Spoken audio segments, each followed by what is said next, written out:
New Year, New Reno! Hey guys, it's your Tech Girl Mary and welcome back to our YouTube channel. Yes, tama ang narinig nyo, may bago po tayong smartphone from, or should we say smartphones from the Reno lineup. I got here the OPPO Reno 11 5G and of course, yung topic ng video natin which is the OPPO Reno 11 Pro 5G. Yes, this time we have two new smartphones unlike the Reno 10 series that they released last year na merong tatlo. Set aside muna natin yung non-pro, pag-uusapan natin yan sa isa pang YouTube video. I really think they did a much better choice sa pag-slim down ng latest series to just two smartphones. Actually, yung Reno 11 Pro 5G guys na pag-uusapan natin ngayon sa video is my most favorite design of all. Lagi kong sinasabi sa inyo na yung paborito kong Reno phone ever since is the Reno 2 na merong shark's fin pop-up camera. So while I'm doing the very quick unboxing on this part of our video, let me tell you guys kung magkano ang kanyang SRP dito sa Pilipinas. The OPPO Reno 11 5G retails for 24,999 pesos, while this OPPO Reno 11 Pro 5G retails for 31,999 pesos. Okay, so let's get this out of the way. Simulan na natin pag-usapan yung napakagandang design niya. Obviously, what I got here is the pearl white variant, which really gives a stylish aura. Actually, ito yung pinaka nagsa-stand out for me doon sa dalawang colors na ino-offer ng Reno 11 Pro. The other one being the rock gray. We all know naman that the brand OPPO is very known for constantly tweaking their design of the Reno series. So year after year, pa-elegante ng pa-elegante yung mga Reno phones nila. May pagka-marble-like contoured yung kanyang design and of course, a very smooth texture. Nung unang akala ko magiging madulas ito, but in fairness, yung klase ng smoothness na meron siya, it doesn't make the phone slippery at all. Triple layered glass din yung ginamit na design ng OPPO dito that features a satin finish, which is why hindi evident ang ating smudges dito sa phone na to. Though I have to point out, both their phones na nasa Reno 11 series doesn't have an IP rating. Of course, despite the competition, may mga phones na kasi tayo guys na nasa same price segment niya na again, merong IP rating protection. Pero napansin ko naman, sa SIM card 3 niya, meron siyang mga necessary seal. Wala na po sa akin yung Reno 10 Pro na predecessor ng device na to, but I still have here with me the Reno 10 Pro Plus. Which is, I know, hindi sila direktang magkasunuran, pero same pa rin naman sila ng design language. So, here is a side-by-side comparison sa mga interesado na makita. Grabe, alam nyo, maganda yung ginawa ni OPPO this time sa paglagay ng marble satin finish sa kanyang likod. There is also a large camera island on the rear panel. Yes, sinukat ko po, it is bigger this time. And it really stands out. Actually, matagal na sa akin yung device, so it has grown on me. And since nasa usapang cameras na rin naman tayo, pag-usapan natin yung real-world performance niya at kung may improvement ba.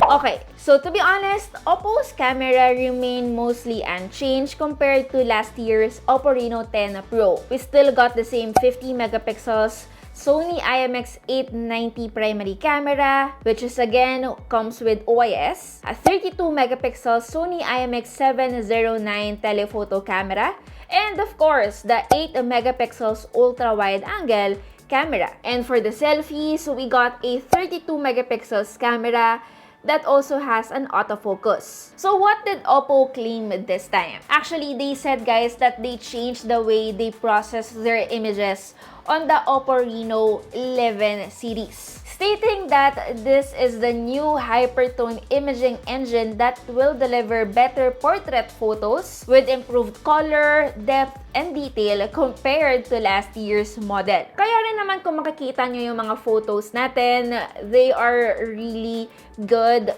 vibrant, and comes with good detail. Even in low light or street lit scenes, yung camera niya guys was able to manage and hold it all together, producing natural colors and good dynamic range. Now, if we were to switch to portrait mode, dito talaga natin makikita yung sinasabi nilang hypertone imaging engine. This feature ensures na yung mga photos natin will come out with good background and subject separation, and of course, will have the same detail while using its main camera. So whether I am shooting in low light or even in daylight, provided of course na I stayed with the same focal length, which is 1x or 2x, these photos surely come out well. Now, since yung selfie camera niya guys has a similar sensor doon sa kanyang telephoto lens, medyo similar yung kanilang results. Even though hindi ako masyadong nag-e-effort when it comes to taking the selfies, in fairness, I really like their output. Same with how I like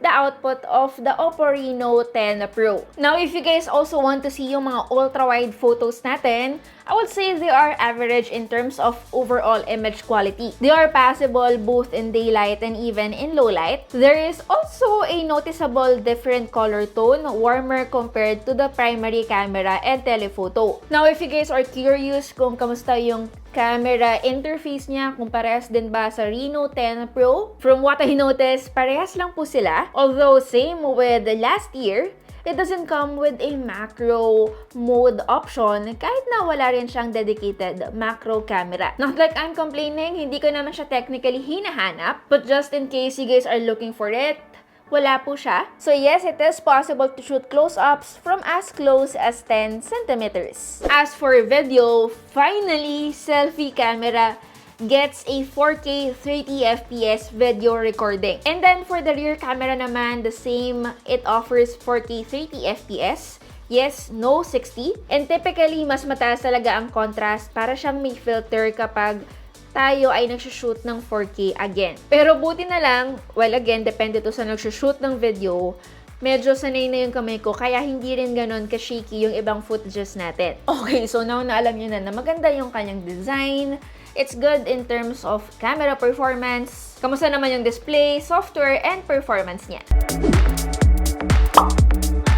Unlike last year guys, itong OPPO, they switched to MediaTek Silicon for their 11 Pro. To be exact, the phone has a MediaTek Dimensity 8200 SoC, which is built using the 4nm processor. It also offers 12GB of RAM and 512GB of storage. And yup, there is no room guys for memory expansion, pero pwede kayong maglagay ng dalawang nano SIM cards with dual 5G standby. Actually, bloatware aside, yung general software performance ng Reno 11 Pro is quite good. Hindi problema yung multitasking. Apps remain in memory for a while as well. As for benchmarks, the phone did perform a lot better guys compared sa predecessor niya, which was powered by a Qualcomm Snapdragon 778G SoC. Very noticeable yung performance improvement, and I expected that the most demanding 3D games to work here. Even at high graphic settings,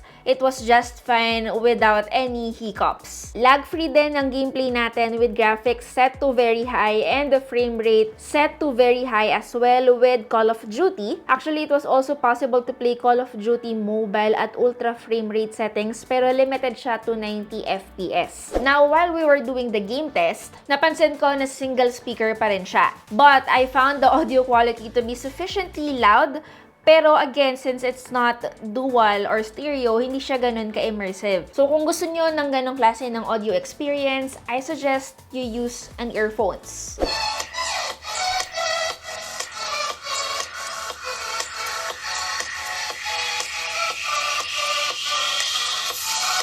Now, while we were also doing the gameplay, I noticed that it still showcases vivid colors at default settings, pero pwede itong i-tweak to show more natural color tones. It also supports HDR10+ when streaming video. And even outdoor performance was also pretty good with text and colors properly legible in direct sunlight. Actually guys, yung phone, it offers maximum refresh rate of 120Hz, and OPPO claims that it's dynamic as well.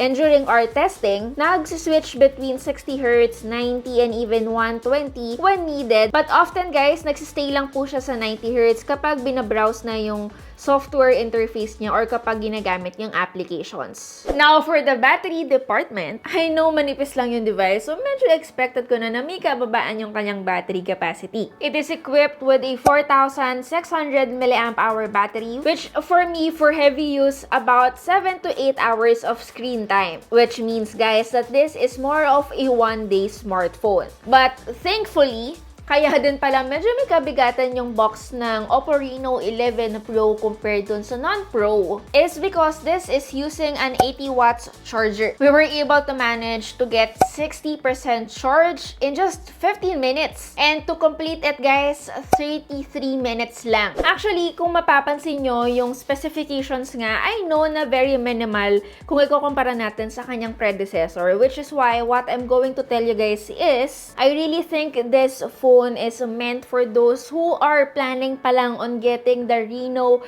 10 Pro. I would suggest to skip that and go get this one instead. Hindi po to para doon sa mga nakabili na. Lalong-lalo na rin that this phone will get 300 updates and 4 years of security updates, which is much better with what OPPO is offering in the past.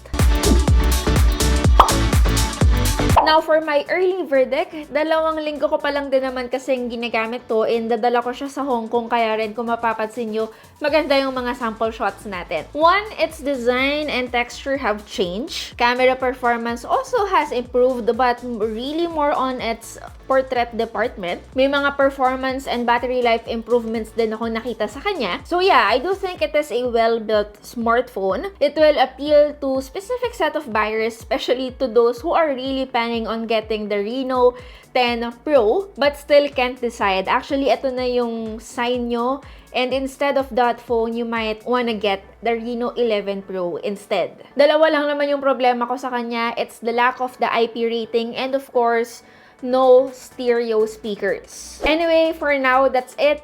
Again, kung may mga questions kayo, let me know in the comment section. Again, it's your tech girl, Mary, and see you on our next video. Bye!